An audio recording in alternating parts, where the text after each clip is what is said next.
Sir, what's next after Achy Breaky Hearts? I'm What's doing next a for you? show now with Bea and Isa. It's A teleserye? Yes, a teleserye, and it's so different again for me. I've never the whole concept. Of course, I cannot reveal it yet, but I've never done this kind of before. I mean, I've done from child star to action movies to drama to horror to stuff. Pero this one I've never done this, so it's exciting. Hindi niyo po ba pwedeng bigyan ng hints yung mga tao lang kung ano yung aabangan sa inyo dito? Dun sa teleserye niyo with Isa and ano? Kahit hints lang po or something. Meron bang love triangle na mangyayari or parang ganon? Oo, pero I mean this kind of of timpla. I've never experienced it. Yung role ko mismo na hindi ko pa pwede Okay. sa role ko mismo, and yung timpla sa show. First time to work with Bea and Isa? Yes. No, Isa, I've worked with her on a movie. Nakakatapos lang din namin. By Gerald Taro. Yes. Napalabas na po ba? Napalabas na po yun? Hindi pa. Okay. So it's for Artikulo 1. Directed and a story by Gerald Taro. And it's a dark, history? dark History film po ba to? Or? Hindi basta secret. Pero maganda yung movie. Kailangan mapanood niya. First time with Bea?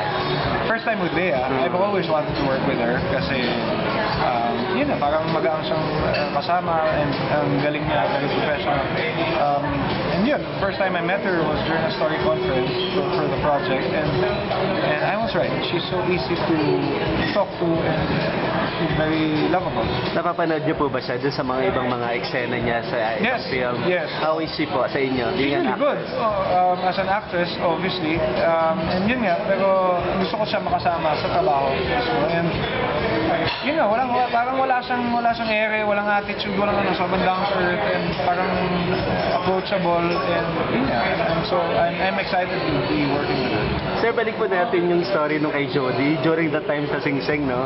Yes. Medyo ano yung reaction niya? Kinausap niyo ba si Jody doon na wag makinig? May mga ganong ano po ba?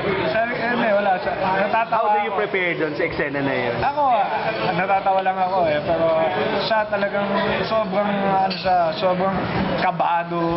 Mas kabado pa siya sa scene na yun kaysa sa mga love scene. Kasi Kissing scene. we've nagsiswimming kami sa ilog nung sa Pangako sa'yo. We've done love scenes.